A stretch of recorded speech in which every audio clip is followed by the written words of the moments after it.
മനുഷ്യരും കൂടി നിൽക്കുന്ന ഈ സ്ഥലത്ത് ഒരു സംസാരം കേൾക്കൂല.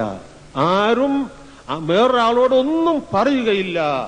ഈ ശ്വാസം വലിക്കുകയും പുറത്തേക്ക് വിടുകയും ചെയ്യുന്ന ശബ്ദമല്ലാതെ യാതൊന്നും അവിടെ കേൾക്കുകയില്ല.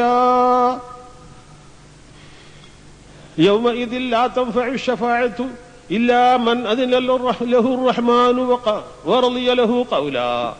റഹ്മാനായ റബ്ബ് സമ്മതം കൊടുത്തവർക്ക് വേണ്ടിയല്ലാതെ ശഫാഅത്ത് ശുപാർശ ഉപകരിക്കുകയില്ല. സമ്മതം കൊടുക്കുകയും വറളിയ ലഹു ഖൗല, വാക്കാൽ പൊരുത്തപ്പെടുകയും ചെയ്തവർക്ക് മാത്രമേ ശുപാർശ ഫലപ്പെടുകയുള്ളൂ. അതായത് ഇന്ന ആൾക്ക് വേണ്ടി ശഫാഅത്ത് പറയുക എന്ന് അള്ളാഹുവിങ്കിൽ നിന്ന് സമ്മതം കിട്ടിയതിന് മാത്രമേ ഈ ശഫാഅത്ത് പറയുന്ന ആള് പറയുകയുള്ളൂ കേട്ടോ. അപ്പൊ പിന്നെ ഈ ശഫാഅത്ത് പറയുന്ന ആൾക്ക് എന്താ അവിടെ ഒരു സ്വാധീനമുള്ളത്? ഒന്നുമില്ല. അയാൾക്ക് അള്ളാഹു ഒരു സ്ഥാനം വകവെച്ചു കൊടുത്തു എന്ന് മാത്രം. ഇന്ന ആൾക്ക് വേണ്ടി ശഫാഅത്ത് ചെയ്തോളൂ എന്ന് സമ്മതം കിട്ടിയിട്ട് മാത്രമേ ശഫാഅത്ത് അവിടെ ഉണ്ടാകുകയുള്ളൂ എന്നാണ് പറയുന്നത്. ഈ ദുനിയാവിൽ നടന്നു വരുന്ന മാതിരിയിലുള്ള ശഫാഅത്ത് അവിടെ ഇല്ല. സഹോദരങ്ങളെ, നമ്മളുടെ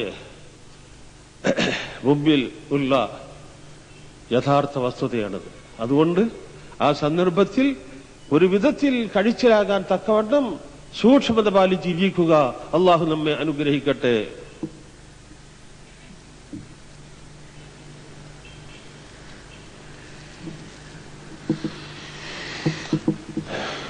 അൽഹംദുലില്ലാഹ് നഹ്മദുഹു വനസ്തഈനുഹു വനുഅ്മിനു ബിഹി വനതവക്കലു അലൈഹി ونعوذ بالله من شرور أنفسنا ومن سيئات أعمالنا من يهده الله فلا مضل له ومن يضلله فلا هادي له اللهم صل على محمد وعلى آل محمد كما صليت على إبراهيم وعلى آل إبراهيم عباد الله أوصيكم ونفسي بتقوى الله. സഹോദരങ്ങളെ, അല്ലാഹുവിന്റെ അടിയാറുകളെ,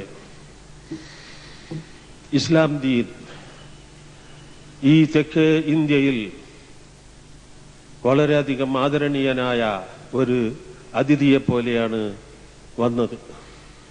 അന്ന് ഈ തെക്കേ ഇന്ത്യയിലെ നാട്ടുരാജാക്കന്മാരും നാട്ടുപ്രമാണിമാരും ഇവിടെയുള്ള ഹിന്ദു സമുദായക്കാരും ക്രിസ്ത്യാനികൾ അന്നില്ല ഇവിടെ. പിന്നീടാണ് അവർ വന്നത്. എല്ലാവരും ഈ ഇസ്ലാമാകുന്ന അതിഥിയെ ബഹുമാനപൂർവം സ്വീകരിക്കുകയും സൽക്കരിക്കുകയും ചെയ്തു. ആ ഇസ്ലാമിന്റെ ആളുകൾക്ക് നാനാവിധ സൗകര്യങ്ങളും ഏർപ്പെടുത്തി കൊടുത്തു. പള്ളിയുണ്ടാക്കാൻ സ്ഥലം കൊടുത്തു, പള്ളിയുണ്ടാക്കാൻ മരം കൊടുത്തു, പള്ളിയുണ്ടാക്കാൻ ആളുകളെ ഏർപ്പാട് ചെയ്തു കൊടുത്തു. ഏതുവരെ എന്ന് വെച്ചാൽ അവരുടെ പെൺകുട്ടികളെ ഇസ്ലാമിൽ ചേർത്തിട്ട് കല്യാണം ചെയ്തു കൊടുത്തു. ചുരുക്കി പറയട്ടെ, കൊടുങ്ങല്ലൂരിൽ നിന്ന് ആരംഭിച്ച ഈ പരിപാടി നാട്ടിലൊക്കെയും പ്രചരിച്ചു. സഹോദരന്മാരെ, അങ്ങനെയായിരുന്നു ഇവിടെ ആദ്യത്തിൽ ഇസ്ലാം. പിന്നീട് ഈ നല്ല അവസ്ഥക്ക് മാറ്റം വന്നിരിക്കുന്നു, കുറച്ചൊക്കെ മാറ്റം വന്നിരിക്കുന്നു. ഇതിന്റെ കാരണം എന്തെന്ന് നോക്കിയാൽ കുറെ ഭാഗം നമ്മൾ തന്നെയാണ് ഉത്തരവാദികൾ.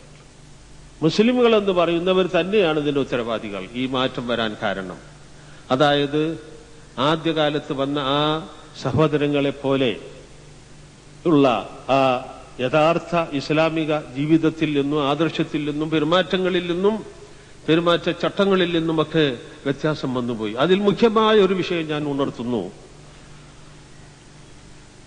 ഇന്നലെ ഇവിടെ നടന്ന യോഗത്തിൽ ഒരു മാന്യന്റെ പ്രസംഗത്തിൽ അൽഹംദുലില്ലാഹി റബ്ബിൽ ആലമീൻ എന്നാണല്ലോ അള്ളാഹു പഠിപ്പിച്ചത്, റബ്ബിൽ മുസ്ലിമീൻ എന്നല്ലല്ലോ എന്ന് പറയുകയുണ്ടായി. അത് വളരെ മഹത്തായ ആശയങ്ങൾ ഉൾക്കൊള്ളുന്ന ഒരു വാചകമാണ്. അൽഹംദുലില്ലാഹി റബ്ബിൽ ആലമീൻ, ലോക രക്ഷിതാവായ അള്ളാഹുവിന്റെ സർവസ്തുതിയും.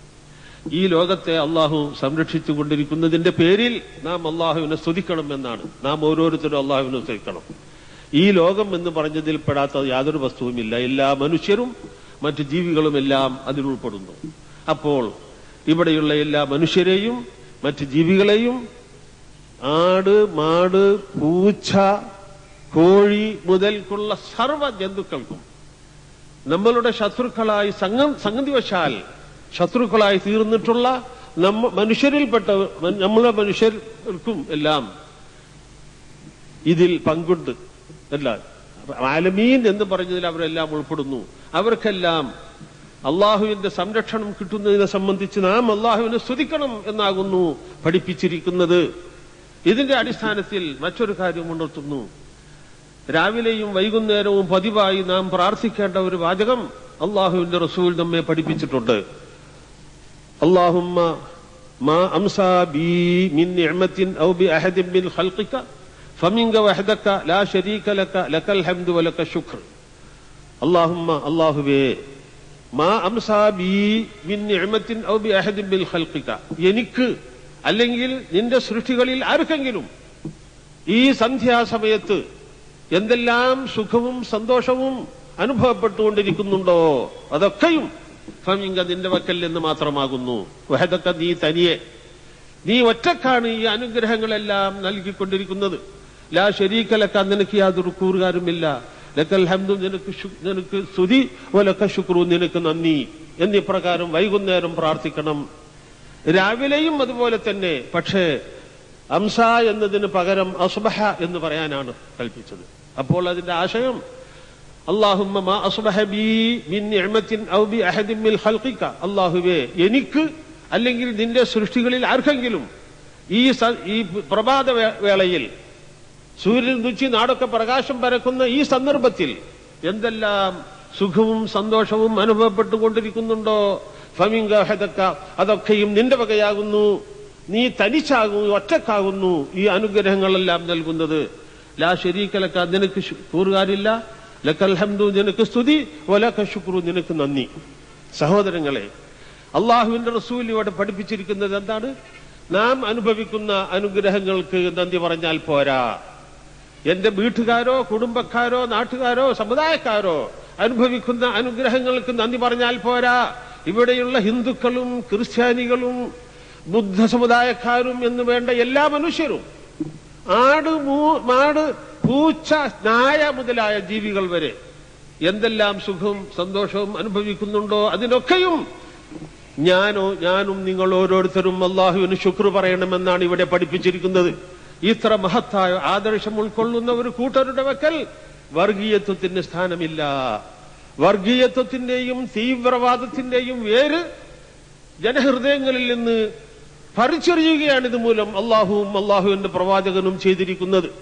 ഇപ്പോൾ പിന്നെ നമ്മളുടെ ഇടയിൽ വല്ലതും ഉണ്ടാകാൻ പാടുണ്ടോ?